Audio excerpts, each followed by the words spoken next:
had worked on a telegraph technology that made marks on a paper. So Edison was trying to figure out a way to do that for the telephone. How can I record this thing?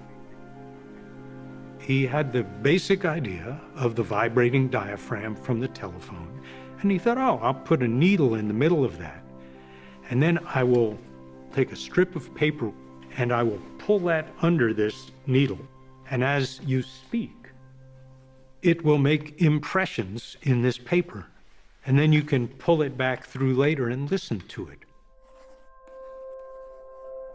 Initial experiments quickly gave rise to sketches for a crude machine Edison called a phonograph, from the ancient Greek, meaning writer of sound.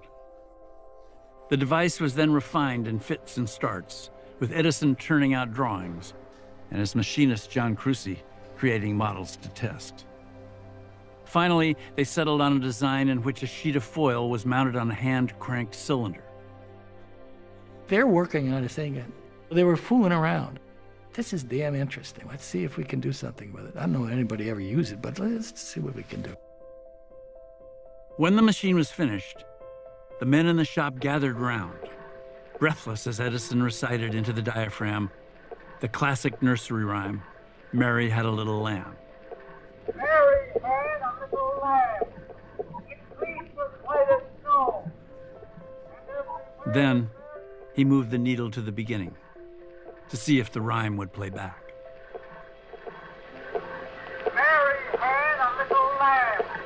Its fleece was white as snow.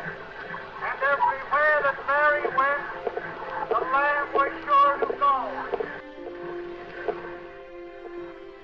Nobody had ever recorded anything before. And it just changes the way you think about the world if you can play something back again.